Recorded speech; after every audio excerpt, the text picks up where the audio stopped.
Hello everyone, welcome to Mobi class online history. और इसमें हम लोग सामाजिक धार्मिक सुधार के अंतर्गत दूसरा वीडियो स्वामी दयानंद सरस्वती के बारे में पढ़ेंगे। ठीक है। स्वामी दयानंद सरस्वती का जन्म 1824 ईस्वी में मौरवी गुजरात में होता है और इनकी मृत्यु 1883 ईस्वी में अजमेर में होती है। ठीक है। स्वामी दयानंद सरस्वती के बचपन का नाम मूल शंकर था। ये काफी परीक्षाओं में पूछा हुआ ये प्रश्न है कि किनका नाम बचपन यानी कि चाइल्डहुड नेम मूल शंकर था। तो स्वामी दयानंद सरस्वती, STS। ठीक है, या इनको कह सकते हैं आप DNS, दयानंद सरस्वती। ठीक है।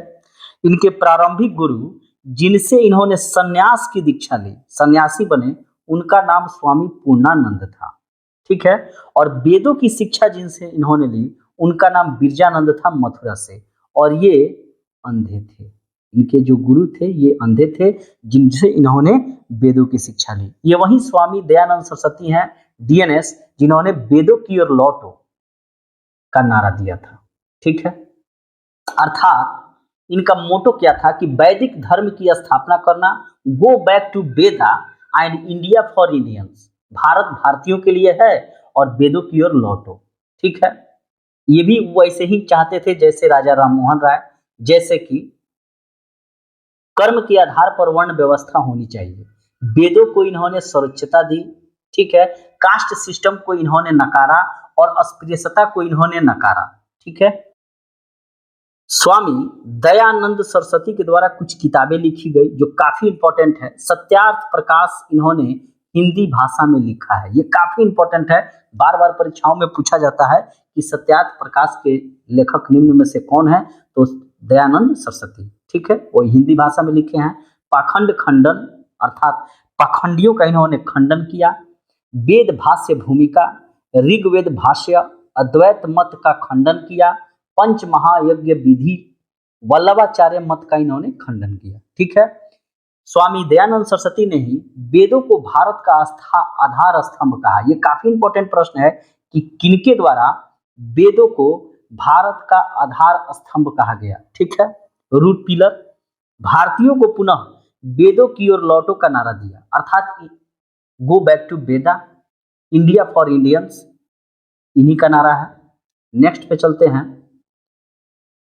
स्वामी दयानंद सरस्वती ने ही सर्वप्रथम स्वराज एवं स्वदेशी शब्द का प्रयोग किया। ये काफी इंपॉर्टेंट प्रश्न है और काफी टिपिकल भी है। जैसे कि 1906 के जो कोलकाता अधिवेशन हुआ था इंडियन नेशनल कांग्रेस का, उसमें दादा भाई नौरोजी ने, DBN ने जो है पहली बार स्वराज शब्द का वहां प्रयोग होता है। लेकिन कहाँ? भारतीय राष्ट्रीय कांग्रेस में। और वहां ऑप्शन में जरूर भारतीय राष्ट्रीय कांग्रेस रहेगा, लेकिन किसने सर्वप्रथम स्वराज एवं स्वदेशी शब्द का प्रयोग किया? तो दादा भाई नौरोजी ने। राष्ट्रभाषा के रूप में सबसे पहले हिंदी को किसने स्वीकार किया था? तो दादा दयानंद सरस्वती ने। ठीक है।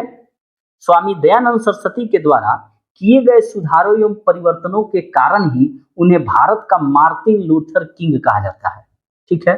अब प्रश्न आता है कि मार्टिन लूथर किंग कौन थे? तो ये अमेरिका के गांधी कहलाते हैं। ठीक है। ये काफी इंपॉर्टेंट प्रश्न है कि निम्न में से किसे मार्टिन लूथर किंग कहा जाता है? तो दयानंद सरस्वती को। क्यों?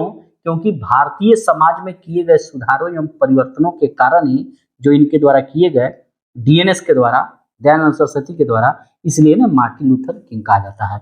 और मार्टिन लूथर किंग अमेरिका के गांधी कहलाते हैं।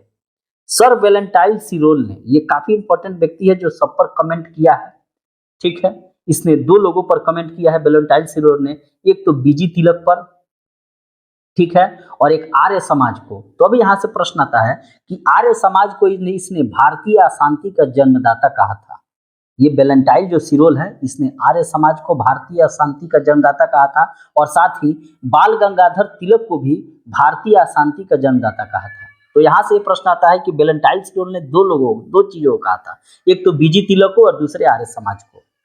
अब यहाँ से हम लोग दयानंद सरस्वती के कुछ क्रियाकलाप को देख लेते हैं। इन्होंने आर्य समाज की स्थापना की थी। ये काफी इंपॉर्टेंट प्रश्न है कि आर्य समाज की स्थापना दयानंद सरस्वती के द्वारा 1875 में बंबई में की जाती है, लेकिन 1877 में आर्य समाज का मुख्यालय जो है वह लाहौर को कर दिया जाता है।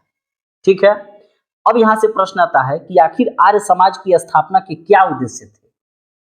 ठीक है, इसका उत्तर होगा कि भारतीय संस्कृति पर पश्चिमी जो प्रभाव पड़ रहा था, अंग्रेजों का प्रभाव, उसको रोकना था। ठीक है, भारतीयों को सामाजिक, धार्मिक एवं राजनीतिक रूप से एक करना था। जो बटा हुआ समाज था, धार्मिक रूप से, सामाजिक रूप से, राजनीतिक रूप से, उसको मिलाकर एक करना था। वैदिक धर्म को पुनः स्थापित करना था। ठीक है, इन्हीं कारणों के कारण आर्य समाज की स्थापना की गई थी। ठीक है, इन्होंने, स्वामी दयानंद सरस्वती ने जाति रहित, वर्ग रहित समाज, विदेशी दासता से मुक्ति, आर्य धर्म की स्थापना के लिए कई महत्वपूर्ण कार्य किए। जैसे गाय की सेवा हेतु दयानंद सरस्वती ने ही गौरक्षणी सभा की स्थापना की। ये काफी इंपॉर्टेंट प्रश्न है कि गौरक्षणी सभा की स्थापना गाय की सेवा हेतु किसने की, तो स्वामी दयानंद सरस्वती ने। उसके अलावा गाय पर इन्होंने एक बुक लिखा जिसका नाम है गौ करुणा निधि। ठीक है, नेक्स्ट पॉइंट पे चलते हैं। आर्य समाज या आर्य धर्म के प्रचार का कार्य इन्होंने कहां से शुरू किया, तो सर्वप्रथम आगरा से इन्होंने आर्य धर्म का प्रचार शुरू किया।